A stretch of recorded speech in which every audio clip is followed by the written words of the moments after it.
ఎందుకు లేట్ అయింది? గట్టిగా చెప్పు. ఎందుకంటే నేను మీకు ఫోన్ చేసినప్పుడే వచ్చిన, డాడీ అప్పుడే ఫ్రెష్ అప్ అయినా, డాడీ తెచ్చామంటే అప్పుడే స్నానం పోయినా. మనం ఇంట్లో నవ్వు, నువ్వు మూసి మూసి నవ్వులు నవ్వు. నువ్వు నీకెందుకు లేట్ అయింది టిక్కు? నీకు రాలేదా మెసేజ్? మరి ఎట్లా తెలిసింది క్లాస్ ఉందని? విందా అంటే చెప్తే తెలిసిందా? నేను నిజంగానే ఫోన్ చెక్ చేస్తా మమ్మీ. అమ్మా తన్వి పాప, నీదెందుకు లేట్ అయింది బంగారం?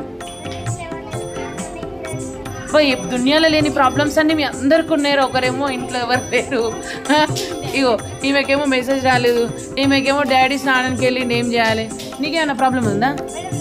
నీకు ఇంకా ప్రణతి నీకేదో ఏం చెప్పినావు? మమ్మీ మెసేజ్ చూసుకోలేదు. ఇట్లుంటాయండి మా నటరాజు నృత్య నికేతన్లో మా పిల్లలతో మా తిప్పలు. అడిగితే ముద్దు ముద్దుగా ఆన్సర్స్ చెప్తారు, తిట్టనియకుండా. అంతేనా? అయితే నువ్వెందుకు లేట్ వచ్చినావు అసలు? అచ్చా, మమ్మీ ఈ క్లాస్ వద్దు అట్టే పంపిస్తా అని చెప్పింది. ఇక్కడనా? మిగతా థియరీ అమ్మ చదివి ఎగ్జామ్లో రాసేస్తా అని చెప్పింది. డాన్స్ది బుక్ తెచ్చుకోలేవా? పర్లేదు నాన్న, నీకు చెప్పిందంతా మైండ్లో కూర్చుండిపోతుంది. నువ్వు రోబో కదా, ఎగ్జామ్లో కూర్చొని అట్లా రాసేస్తే. చూడండి థియరీ క్లాస్కి ఎంతమంది బుక్స్ తెచ్చుకున్నారు చూడండి. ఇదిగో బుక్స్ ఇచ్చాడు. నేను ఆల్రెడీ చెప్పాను కదా నాన్న, ఇట్లా ఉంటుందండి. థియరీ క్లాస్కి బుక్స్ తెచ్చుకోండి అండి.